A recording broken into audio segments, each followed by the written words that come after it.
ये बात 15 साल पुरानी है। हम विठलपुर के गांव में रहने के लिए आए थे। हम लोग यहाँ एक किराने के मकान में रहने वाले थे। पिताजी की नौकरी के लिए हमें नई नई जगह जाकर रहने का मौका मिलता था। पिताजी शिक्षा विभाग में काम करते थे। नया गांव और नए लोग के साथ रहने का अवसर मिलता था।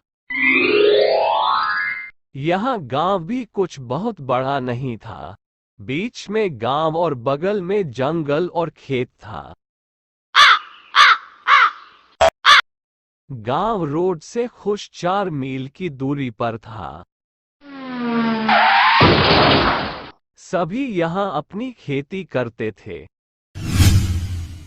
एक स्कूल था जिसमें मैंने दाखिला लिया। यह स्कूल गांव से बाहर जंगल और खेत के बीच में पड़ता था।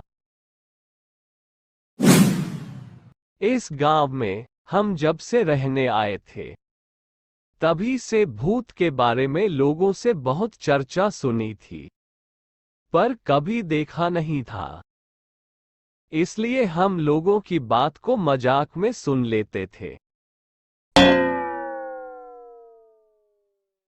अब ठंड चालू हो गई थी।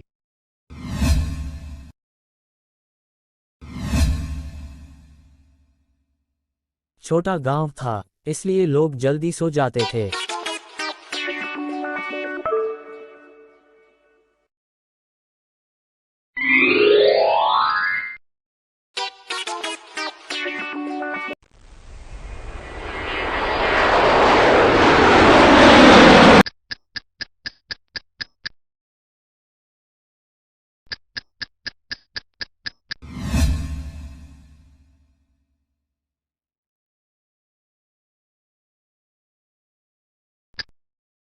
कुछ लोग आग जला कर रखते थे ताकि घर में उजाला और गर्म रहे।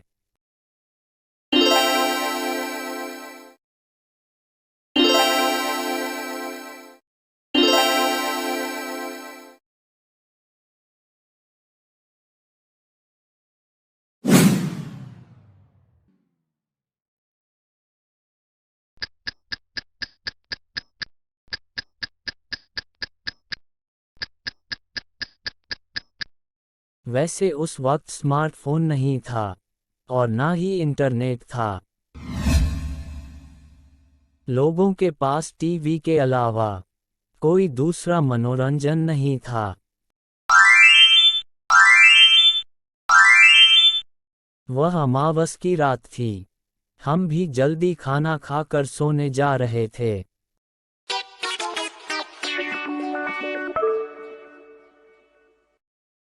तभी बाहर से शोर सुनाई दिया। चलो भागो भागो, जल्दी चलो, जल्दी करो।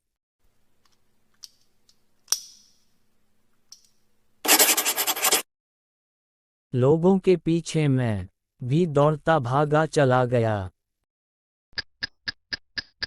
तभी हमारा घर मालिक आया और बोला, बेटा तुम पढ़े लिखे हो, तुम इन सब चीजों पर विश्वास नहीं करोगे, तुम्हें यकीन भी नहीं होगा। तभी वहां किसान राम आता है। किसान राम घर मालिक के खेतों में काम करता है। वाह के हमसे बोलता है। गांव के पुजारी ने सपने में कुछ देखा और सारे गांव का चक्कर लगा रहा था। पूरे गांव को अपने जादू और मंत्र से बांध दिया है। मेरा तो नींद उड़ गया। क्या ऐसे भी कुछ होता है? मतलब मंत्र से गांव को बांधना। हमको तो इन सब चीजों पर विश्वास नहीं हो रहा था। मैं बार बार यही बात सोच रहा था कि यह क्या है और साधु ऐसा क्यों किया। कुछ दिन तक गांव में सब कुछ सही था। एक दिन एक आदमी अपने खेत गया। जंगल के रास्ते होते हुए उसे वापस लौटने में काफी रात हो गई, लेकिन घर नहीं आया।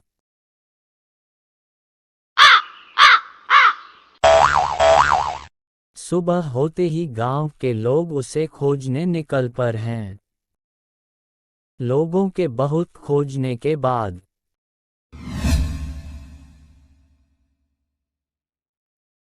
खून से लटपट लहास मरा हुआ आदमी मिलत है।